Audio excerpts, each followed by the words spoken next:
کے لیے بہرحال کوئی حرج نہیں. السلام علیکم فیض سر.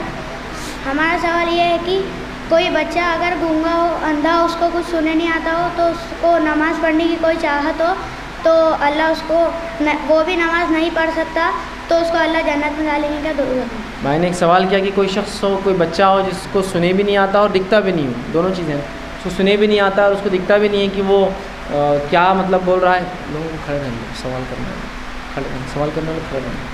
جو شخص جو ہے بچہ ہے جس کو سنے بھی نہیں آتا اور دکھتا بھی نہیں، ایسا شخص نماز پڑھنا چاہتا ہے تو بھی ظاہر سی بات ہے دکھتا بھی نہیں اس کو اور سنے نہیں آتا، تو نہ اس نے نماز سیکھ سکتا ہے، نہ اس نے کبھی کسی کو دیکھا ہوگا کہ نماز کیسی پڑھی جاتی ہے، تو کیا ایسا شخص جنتی ہوں گا؟ تو دیکھیے ایسے لوگ جو گونگے اور بہرے ہو پیدائش، نابینا بھی ہو سکتا ہے اس میں، لیکن کیونکہ کبھی کبھار ہوتا ہے کہ نابینا سنتا اور بولتا ہے، دیکھ نہیں سکتا، تو اب اس میں یہ بھی شامل کر سکتے ہیں گونگا اور بہرا ہو جو کبھی سن نہیں سکا، جس سے عمل نہیں کر پائے گا، دیکھ نہیں سکا، یا اندھا ہو جو دیکھ نہیں سکا اور بہرا اور گونگا بھی ہو جس سے عمل دیکھ نہیں سکا. اور عموماً جو لوگ سن نہیں سکتے بول بھی نہیں پاتے ہیں، اس لیے کہ سنے نہیں آتا تو کبھی بولنا بھی نہیں سیکھتے ہوں، تو عموماً بہرے لوگ گونگے بھی ہوتے ہیں.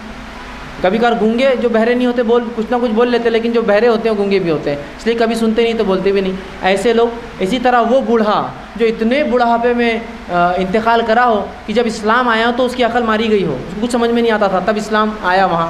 اسی طرح وہ لوگ جو قوم جو ہے گزر گئی جس تک کوئی ڈرانے والا آیا ہی نہیں کبھی، اصحاب فطرہ کہتے ہیں، ایسی قوم جس تک کوئی ڈرانے والا کبھی آیا ہی نہیں. وہ شخص جو پاگل ہو گیا، جو پوری زندگی پاگل رہا اور اسی میں موت آ گئی، ایسے لوگوں کے لیے حدیث میں آتا ہے کہ روز قیامت انہیں الگ کیا جائے گا اور ان لوگوں کے پاس اللہ جو قوم میں وہ تھے اس قوم کا رسول بھیجیں گا اور وہ رسول آ کر ان کو دعوت اسلام دیں گا.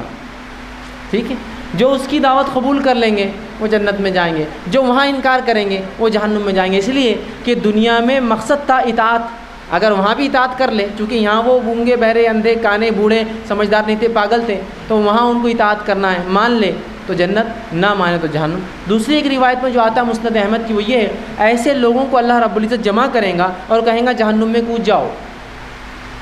جو جہنم میں کود جائیں گا اللہ اس کو جنت میں ڈالے گا، جو نہیں کودیں گا اسے جہنم میں ڈالے گا. اس لیے کہ دنیا میں مقصد تھا اللہ کی اطاعت، اگر رب کہہ رہا ہے کود جاؤ تو کود جانا ہے، نہیں کودیں گے تو پکڑ ہوں گی. سمجھے آپ بات کو؟ تو روز قیامت جو لوگ واقعتاً کچھ سن نہیں پائے، دیکھ نہیں پائے، جس سے سیکھ نہیں پائے، نماز روزہ کچھ نہیں پتہ بیچاروں کو، ایسے لوگ روز قیامت اللہ ان کے پاس نبی اور رسول بھیجیں گا، وہ انہیں دعوت دیں گے یا پھر جہنم میں کودنے کا حکم دیں گا. بہرحال کیا کس کے ساتھ ہوگا واللہ عالم بالصواب، ہم نہیں جانتے، لیکن یہ ہوگا اطاعت جو کریں گا اس کو جنت ملیں گی، جو نہیں کریں گا وہ جہنم میں جائیں گے.